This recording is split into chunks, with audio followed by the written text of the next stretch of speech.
बच्चों हम लोग इसकी सेट्स के आखिरी वीडियो के साथ आपके साथ हैं शेडिंग इन सेट्स। अब ये शेडिंग जो है ये बहुत बच्चे इसके बारे में कंफ्यूज रहते हैं, नहीं समझ आती इनको, तो मैं कोशिश कर रहा हूँ कि आपको ये समझ आए। थोड़ा सा बार बार इसको जरा पॉज करके देख लीजिएगा अगर आपको समझ ना आए। इसमें थोड़ा सा एक चीज हम लोग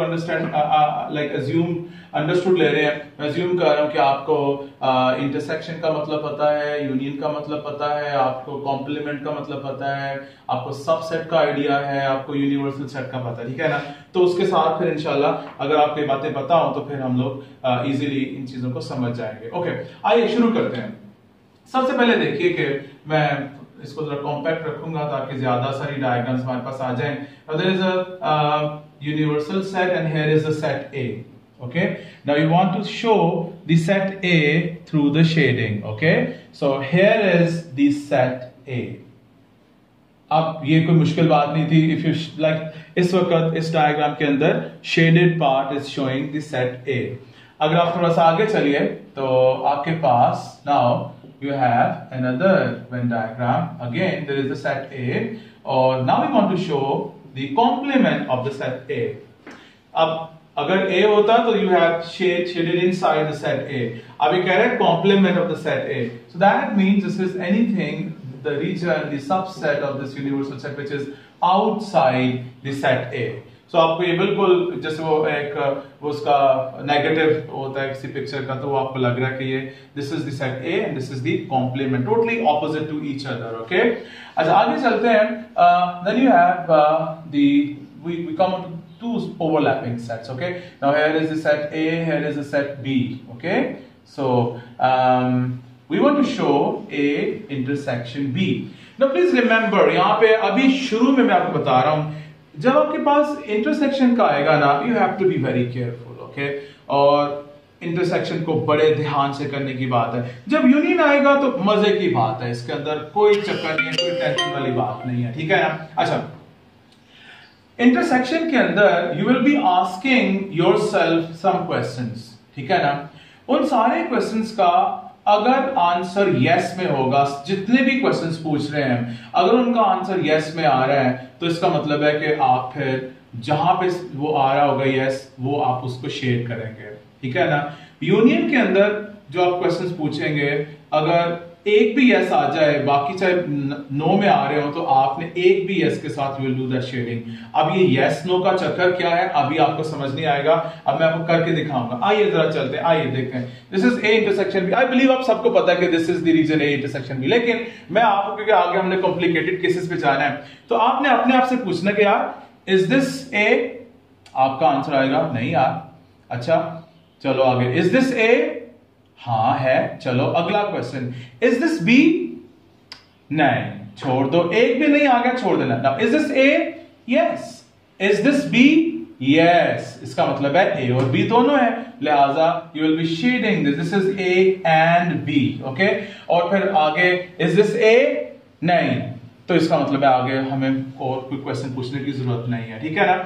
अच्छा, अगर आपको A इंटरसेक्शन B की समझ आ जाए तो फिर हम क्विकली इसके साथ जो है this is your A, this is your B, तो मैं इसके साथ बात कर लूंगा A intersection B whole complement. तो ये ज़ाहिर आपस में बिल्कुल ऑपोजिट है, तो आपको A इंटरसेक्शन B पहले पता होना चाहिए कि हाँ यार ये होता है, तो उसका complement would be all of this, ये सारे का सारा would be its complement. Okay, that is A intersection B complement. Now आगे बढ़ते हैं हम लोग। हमारे पास है जी देयर आर टू सेट्स, ये हमारे पास है A, ये हमारे पास है B, और हमने अब शेड करना है A यूनियन B। अब देखिए यूनियन है, यूनियन में अगर एक भी यस आ जाए तो आगे कुछ पूछने की जरूरत नहीं होती, ठीक है ना। कोई इन दोनों में से एक भी कंडीशन सेटिस्फाई हो रही होगी तो that will be shaded. For example मैं यहां से पूछता हूं कि यार इज इट शोइंग A, तो हमारा जवाब आया नहीं यार ये तो A नहीं है। इज इट शोइंग B, नहीं। चलो आगे चलते हैं। इस पर is it showing A, yes ये A है, तो हम इसको आगे कुछ भी पूछने की जरूरत नहीं है। Is it showing A, yes, कुछ भी पूछने की जरूरत नहीं है। इज इट शोइंग A, नहीं। अच्छा, तो is it showing B, yes, तो फिर आपका like this basically means A union B means A और B दोनों में से एक भी हो जाएगा तो आपका काम चल जाएगा। ओके, अच्छा अब आगे चलते हैं। Now this is your A, this is your B. Okay, so आपने यहां पे शो करना है A union B whole complement. Okay, अब आप यहां पे देखें, if you are clear about this A union B, तो आप इजीली डेफिनेटली आप इसको यहां पे you can shade this is your A union B whole complement. Okay, अच्छा अब मैं आगे जा रहा हूं बच्चों। यहां पे ये जो मैं क्वेश्चन करके दिखा रहा हूं, ये बहुत ज्यादा दफा you can see this in your past papers. Okay, अब ये क्वेश्चन क्या है? Now this question is, आपके पास यहाँ पे A है, यहाँ पे आपके पास B है। ओके, और क्वेश्चन क्या है? You have to show A intersection B complement। अब इसमें बड़ा फड्डे वाली बात होती है, जब हम इसको बच्चों को बता रहे हैं तो वो बोलते हैं नहीं यार सर जी ये कैसे हो गया। अब देखिए A intersection B complement, वैसे अगर आप इसमें देखें इसको, वैसे सिंपल वर्ड्स में देखें तो इसका मतलब है कि it should be in A but it should not be in B, in A and not in B, या फिर आप इसको ओनली ए भी कह सकते हैं। ये मैंने जो बातें कही इनको आप थोड़ा सा पॉज करके रिवर्स करके इनको दोबारा से सुने। This is only A, this is in A and not in B, या फिर ए में है बी में नहीं है। ठीक है ना? अच्छा, आइए हम अपने आपसे क्वेश्चंस पूछते हैं। इज इट ए? तो आंसर आया नो, तो बस अगला क्वेश्चन पूछने की जरूरत नहीं है। Is it A? आंसर आया यस, तो अगला क्वेश्चन आया इज इट आउटसाइड बी? तो हमने कहा हाँ यार ये भी यस, तो दोनों यस हो गए, तो इसका मतलब है हाँ यार इसको शेड करते हैं। ओके, आगे चलते हैं। Is it A? आंसर आया yes. Is it outside B? Answer आया नहीं भाई नहीं। ओके, तो फिर हमने इसको छोड़ दिया। और फिर इसी तरह से इज इट ए?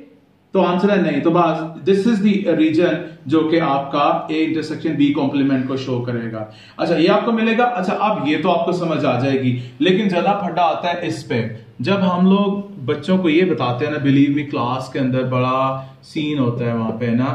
अब देखें, now you have to show A union B complement, A union B complement. Now there is a union, union का मतलब है कि इन दोनों में से एक भी कंडीशन सेटिस्फाई होगी तो आपने उसको शेड करना है। ठीक है ना? और आप ये नहीं है कि जैसे मैंने यहां पूछा था ना इज इट ए, तो हमने कहा नहीं, तो फिर दूसरा क्वेश्चन पूछने की जरूरत नहीं थी। नहीं आ गया तो हमने क्वेश्चन नहीं पूछना। लेकिन यूनियन में हमें एक भी यस अगर मिल जाए तो हम उसको शेड कर देते हैं। फॉर एग्जाम्पल देखें, मैंने कहा यार इज इट ए? आपने कहा नहीं ये तो ए नहीं है। फिर I have to ask the other question, अच्छा is it outside B? Yes it is outside B, तो एक यस आ गया, तो बस आपको बच्चों इसको शेड करना ही करना है। ठीक है ना? आप इसे शेड करोगे।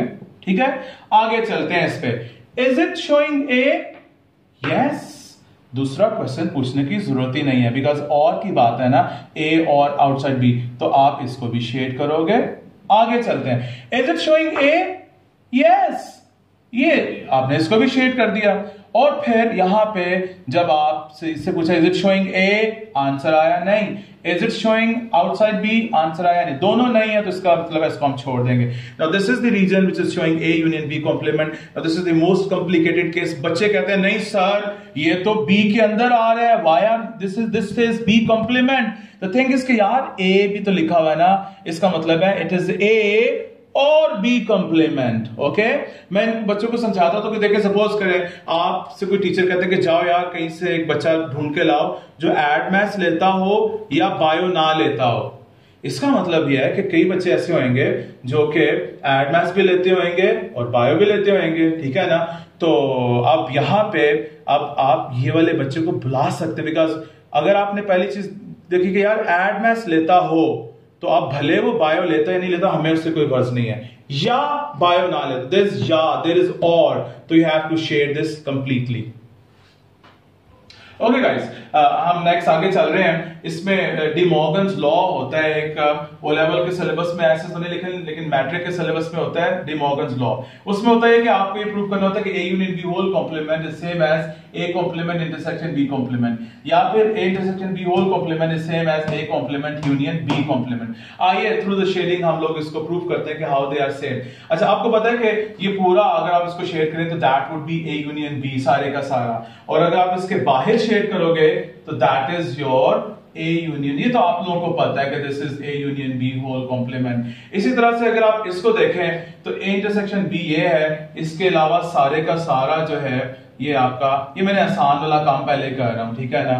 सो this is all is shaded. So This is A intersection B whole complement and this one is A union B whole complement. Okay, अब हम अपना मेथड वो क्वेश्चनिंग वाले मेथड से देखते हैं कि if we can shade this one using shading वाला मेथड. Okay, आप देखिए when you have this intersection sign, so you have to be very careful. You have to ask the questions और सारे questions के ऊपर yes आना चाहिए. किसी एक भी no आ जाए तो फिर आप उसको shade नहीं कर सकते. Okay, आइए देखते हैं.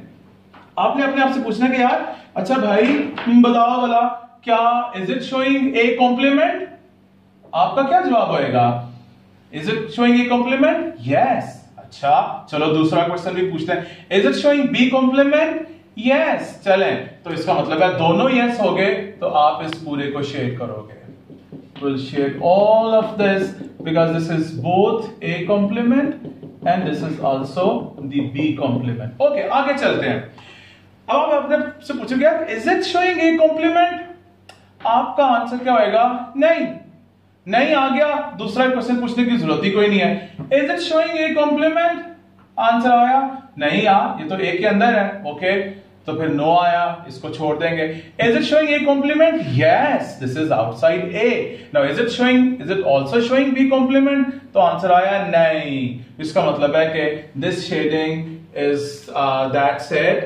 So this green shading is showing the region A complement intersection B complement. You can see that both the shadings are same. So this rule develops over here. This establishes here that A union B whole complement is same as A complement intersection B complement. तो कहीं पे अगर ऐसा लिखा हुआ है तो आप उसको ये भी समझ सकते हो. अब यहाँ पे आइए. Now in this case, we have to show that this A intersection B complement is same as A complement union B complement. तो guys देखिए, अब यूनियन है हमारा शहजादा, हमारे पास पहला भी yes आएगा तो हम उसको yes ही समझेंगे. आइए उसको हम शेड कर देंगे. Now is it showing A complement? Yes. तो लिहाजा हमें दूसरा क्वेश्चन पूछने की जरूरत नहीं है, हम इस पूरे को शेड कर देंगे. यूनियन के अंदर एक भी yes आ जाए ना तो इसका मतलब है काम सही है. ठीक है ना. अच्छा आगे चलते हैं. Is it showing A complement? हमने कहा यार नहीं, ये तो ए के अंदर है, this is not showing A complement. लेकिन यूनियन है, आपको दूसरा क्वेश्चन भी पूछना है क्योंकि अगर एक भी यस हो गया तो you will have to shade that. Now is it showing B complement? Yes, this is outside B, तो आप इसको शेड कर दोगे. ओके, चले आगे चलते हैं. Is it showing A complement? नहीं भाई, ये तो ए में है. Is it showing B complement? नहीं, ये दिस इज इनसाइड बी, लिहाजा you leave it. Now this is showing, is it showing A complement? The answer is yes, तो आप इसको भी शेड कर दोगे.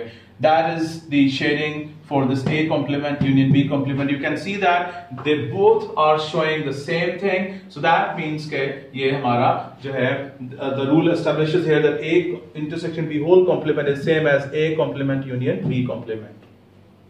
Okay guys, अब we have seen the two sets. पहले हमने one set से शुरू किया था, फिर दो sets की बात हुई थी, अब हम तीन sets की बात करने जा रहे हैं. ठीक है ना. मुझे याद आ रहा है two sets के अंदर मैं जल्दी से यहाँ पे एक चीज बता दूं, यहाँ पे मुकर्रर करना, like subsets वाली बात जो थी, like there is A and there is B. तो for example you want to show A intersection B, तो obviously you will shade this B. A union B में पूरा B शेड होएगा. ठीक है ना. इसमें थोड़ा सा देख लें. For example you want to shade A intersection B complement, ये थोड़ा सा है. So this is your A intersection B complement. ठीक है ना. तो ये मैंने कहा ये मैं बता दूं आप लोगों को. ओके, अब हम आते हैं यहाँ पे. Now suppose you have to show A intersection B intersection C. Now that means the region which is common in all the three sets. तो ये सबको पता लग जाना चाहिए कि this is the region जो कि A में भी है, B में भी है, C में भी है. So this is your A intersection B intersection C. Okay? अब मैं यहाँ पे तीनों क्वेश्चन अगर पूछूंगा, अब सिर्फ मैं यहाँ पे पूछ रहा हूँ is it A? Yes. Is it B? Yes. Is it C? Yes. तो तीनों में yes आ रहा है तो इसलिए आप इसको शेड कर रहे हो. Okay? अब यहाँ पे आ जाइए. Now we have to shade A union B intersection C. Now अब ऑब्वियसली आपको A यूनियन B का आइडिया होना चाहिए कि A यूनियन B का मतलब क्या है जब आपने दो सेट्स के अंदर शेडिंग कर ली हो. सो A यूनियन B का मतलब ये कि ऑल ऑफ दिस. ओके, और फिर C ये वाला नीचे आपके पास. ठीक है ना. अच्छा, यहाँ पे हमने बहुत से देसी मेथड्स बनाए हैं. फॉर एग्जांपल देखें, अगर मैं पहले A यूनियन B, चले आपको मैं करके दिखा देता हूँ, वैसे तो कुछ बच्चों को समझ आ गई होगी. Now this is your A union B. Okay, और मैं यहाँ पे शेड कर रहा हूँ C. ये भी हमने एक वक्त था, हमने ये वाला तरीका इजाद किया था कि ओके, अब यहाँ पे आप देखें कि which region is shaded both red and green. So that is the required region. Okay, so this is your A union B common with the C. So this is your region A union B common with the C. और इसको आप please erase कर दें. Exam में अगर आपने थोड़ा सा भी शेडेड शो कर दिया तो अंकल उसको शेडेड ही एज्यूम करेंगे. ओके, अच्छा, अब हम यहाँ पे देखते हैं कि लेट्स से हमने दिखाना है कि A union B intersection C complement. A union B intersection C complement. यहाँ पे रेक्टेंगल बनी होनी चाहिए लेकिन इसकी फिलहाल जरूरत नहीं है. अच्छा, A यूनियन B हमें पता है, जैसे यहाँ पे ये पूरा A यूनियन B था, यहाँ पे all of this is A union B. Okay, this is your A union B. All of this is A union B. Now we want to shade the area which is outside C. तो outside C को अगर आप देखें यहाँ पे, तो वैसे तो ये पूरी अगर रेक्टेंगल बनी हुई है तो मैं बना लेता हूँ ये इस तरह से. तो outside C कौन सा हो जाएगा? Now this is outside C. Okay, so since there is the intersection between them, you see that this is the double shaded area. So आप इसको neatly shade करके बता सकते हैं. This is the area which is in A union B, but it is outside C. तो C complement को you can read it as outside C. Okay. अच्छा, अब यहाँ पे आइए. Now let's say here you have to show A union B A intersection B union C.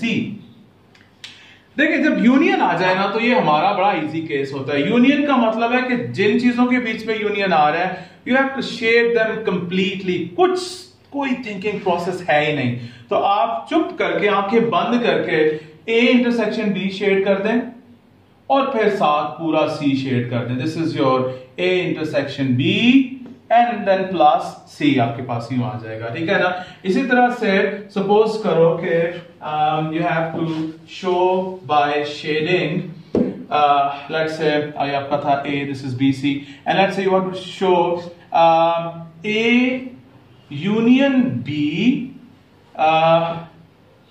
intersection, no, this is A intersection B. Can you see this?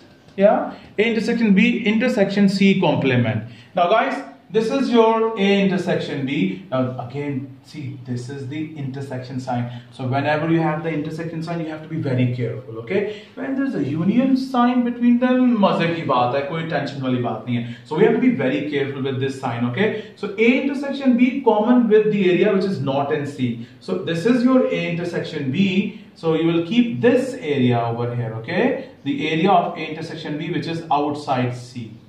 Okay, just one weird case थोड़ा सा मेरे ज़हन में आ रहा है. आपके ज़हन में कोई क्वेश्चन आए तो प्लीज पूछिएगा. Now, for example, you have the sets like this. This is your set A, B, C. Suppose you want to show A union B intersection C. So you see, there is a union between them. So you will show A completely, and here is that B intersection C. This is the shading for this. And again, for example, मुझे ज़हन में आते जा रहे हैं, मैं कुछ बताता जा रहा हूँ. Now suppose करें you have like this. This is your A, this is your B, this is your C, and you want to shade A complement intersection B intersection C complement. So this means purely in B. This means outside of A, outside of C, but in B. So this will be the shading. Required shaded area. Okay, एक और मेरे ज़हन में आ रहा है, बस वो करके फिर इस वीडियो को हम लोग एंड करते हैं. Like there is this, and then there is this set C. This is A, B, C. Okay, now suppose you want to show this is A intersection B complement, A intersection B complement intersection C. So it is the area which is outside, the area of A which is outside B common with C. So that will be this. Okay guys, थोड़ा सा I am sorry, मैं जरा थोड़ा fast पढ़ा रहा होता हूँ। उसकी रीजन ये है कि हम लोगों ने थोड़ा सा इस वीडियो को चाह रहे होते हैं कि जरा छोटी रहे, शॉर्ट रहे, ठीक है ना। तो आप इसको स्लो करके या इसको रिवर्स करके इसको देख सकते हैं। So do like our videos, subscribe करो और दूसरे लोगों के साथ शेयर करो ताकि सबको इन चीजों का पता लगे, ठीक है। Thank you very much.